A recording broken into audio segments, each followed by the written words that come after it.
Good evening, Sally Lee here. I'm just going to do another couple of minutes of my book, Confessions of a Care Home. Okay, here we go.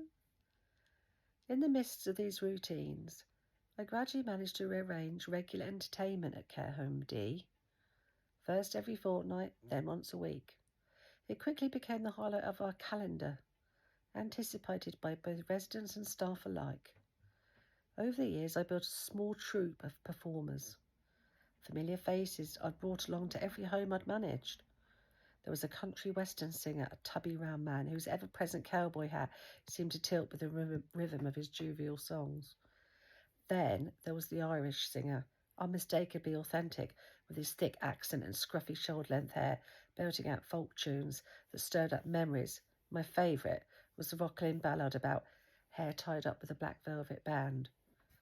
He was notorious for slipping in a risky joke or two, his humour eliciting both laughter and mock indignation from the crowd. Another regular man was a man who sang classics from the 1950s all the way back to the present day. Ever smart in his pressed shirts and hat, he thrived on audience participation, encouraging residents to clap, swing or sway along, making everyone feel part of the show. And then there was the guitarist, a talented soul who, to the delight of many, had actually played with the Shadows in his youth. He brought not only his music, but a troupe of puppets and a repertoire of games. His visits always sparked in a ripple of anticipation and excitement that lasted long after the last note faded. These afternoons of music and laughter seemed to draw everyone closer, dissolving the boundaries between residents and staff, performer and audience. The echoes of song lingered in the halls, a testament to the way which such simple joys could lift spirits and knit a community tighter together. Looking back, I realised how much these entertainments truly meant to me, not just as reliable performers, but as companions on my journey through various care homes. Their loyalty was a comfort. They followed me from place to place, sharing in the ups and downs, and I in turn supported them however I could. Most weren't in it for the money. Some were retired, grateful for a little extra to pad their pensions, but they generally relished the work. Their regular visits meant that they had a bit of spending money, while our residents gained afternoons of laughter, music, and the precious chance to come together. It really was something special to witness a room transformed by song and the gentle rhythm of friendships. Yet after a few months, the owner, whom I half-jokingly called the Dragon Lady, began to scrutinise the activity's budget. She questioned the costs, the frequency, even the value of the entertainment itself. In her mind, we could do with less.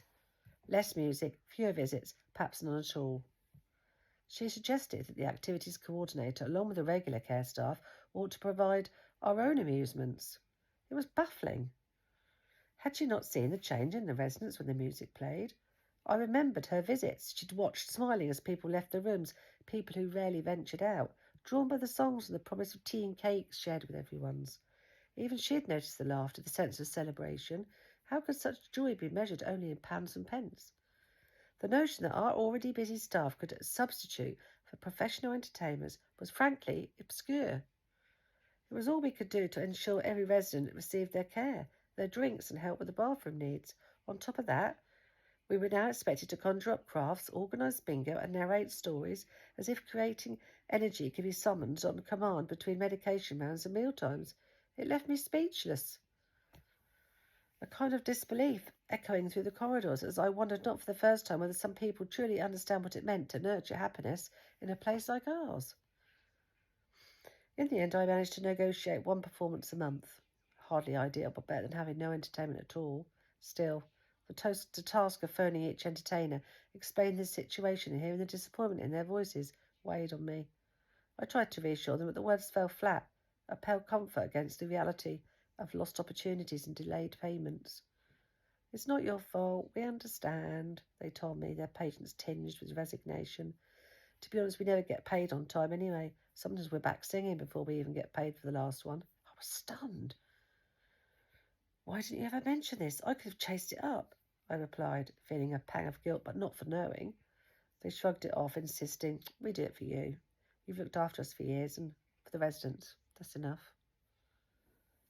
You got to read the book to find out the rest of the story. Okay. See you next time. Bye.